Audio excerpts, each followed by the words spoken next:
Hey guys, I'm just here with Moodi and we're just about to go through cycle number 3, drop sets. Let's get started. Okay, the Bulgarian split squat is a very unique exercise. It's underrated in my opinion. Did you have a look at that? First and foremost, having a dumbbell in the opposing hand is going to help dramatically with balance, and that's what you're going to need, especially if you don't have a training partner. If you've got a training partner, get them to stand next to you, and occasionally if you feel like you're off balance, just hang on to them, or maybe stand next to another machine that you can grip onto. But what I like about Jasmine's technique is that her foot is well extended, making sure that when she does squat, the knee does not go beyond the toes, and in addition to that, she's working the hip flexor on the opposing side, and you'll feel it when you do this, guys. You'll feel the hip flexor getting a nice stretch at the bottom, and you'll feel it working. Unilateral work is very, very important. What that means in English is basically just using one side at a time, and that creates symmetry and balance. Very, very important. If everything you do is involving both limbs at the same time, you'll find that there's always going to be a discrepancy with the way you grow. The left hand side will not always equal the right hand side, and that's just the way we are. We always tend to favor one over the other. So incorporating a unilateral movement like this will make sure that the discrepancy between the left and right legs is kept to a minimum, and you're nice and aesthetically pleasing.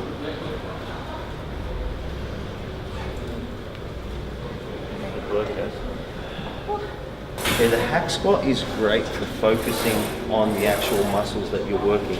Now, when you're doing the traditional squat, I'm not dissing the traditional squat, it's part of our program, but it involves a lot of secondary muscles.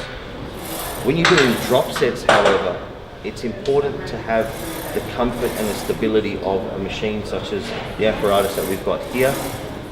And the hack squat allows you to lock in your form, lock in your body, and just use the muscles in question. So isolate the lower body without using any secondary muscles. Drop sets in particular are really, really important, and they're easier to do on a machine because you can just strip the weights off. And you've got to remember that just because you fail or you reach failure at, say, the 10th rep or the 11th rep or the 12th rep, it does not mean that you've recruited every fiber in that muscle. By dropping the weight, you are exposing the fibers that are not fatigued to more stress. And then you drop the weight again, and you're exposing other fibers to more stress. By doing that, you are not neglecting any component of the muscle in question. You are targeting every single fiber in that muscle, and that's what it's about. And that's the advantage of the drop sets, and that's why we've saved it for you to the very end in cycle 3.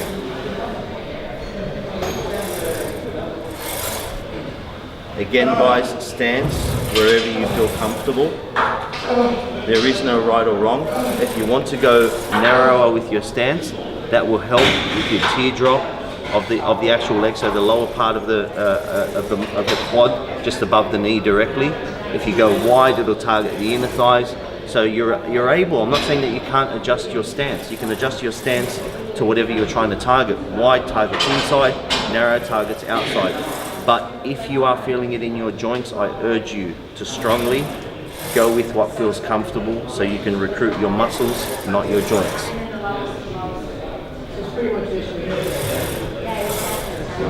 Guys, with the leg press, this will target your entire lower body.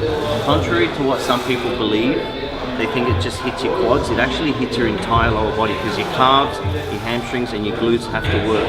What I really want you to concentrate on is not locking and extending your knees out at the very top to keep the tension on the quads, on the muscles, and not transferring the weight onto your joint, because that will hurt you in the long run. Now, when it comes to foot placement, there's no real right and wrong. Structurally, you will feel more comfortable with a particular stance, but as long as your knees are following your toes, you are doing the right thing. Now, if you want to target your inner thighs, you want to target your glutes a little bit more, then go with more of a sumo stance and go wider with your feet, like such. But always ensure that the knees are following the toes and you're safe. Now, if that's one of your strengths, and on the other hand, you want to target your outer quad, then you would go narrower or go for a neutral stance. And there's absolutely nothing wrong with that whatsoever. Look at what your strengths are, look at what your flaws are, be honest with yourself and target your weaknesses. The only time I would urge you to not follow a particular foot stance is if that foot stance makes it uncomfortable for your joints. Now notice that Jasmine's knees are always following her toes, so irrespective of where she places her feet, she's still doing the right thing by making sure that the knees are following the toes at all times.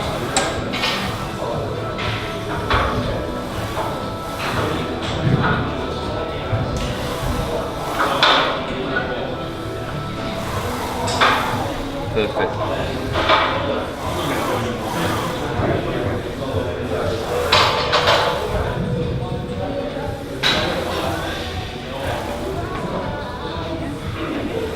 Very good. Good work. Dumbbell front squats. Now, there are a couple of advantages of the dumbbell front squat. One is that the weight is in front of you, so you're going to get quite a quad pump. The other advantage is if I do a traditional squat, keep going, Jasmine. So if Jasmine's, see how she's got the right posture, or for the front squat she does anyway. If I squat without any weight and I try to maintain that posture, it's impossible. I'm going to fall on my butt. So I have to lean forward in order to maintain stability. When the weight's in front of you, you can stay postured and squat. And even recruit not just your quads, but your hamstrings and your glutes. That's the advantage of the front squat. People think the front squat's just for your quads. No, it allows you to have the weight in front of you so you can maintain a better posture. With the weight in front of you, you can lean back without falling down. Now we mentioned that the drop sets are fantastic for recruiting all the fibers in the muscle, but the drop sets also give you one hell of a pump. And the pump isn't just something that looks good on a Saturday night. Guys, the pump has a physiological reason too. The pump is blood filling the muscle. And what's in the blood? Whatever you eat. So if you're eating well that week, the building blocks that are in your blood are going straight to that muscle in question, and they're going to do their job and help you build lean muscle mass. Nice.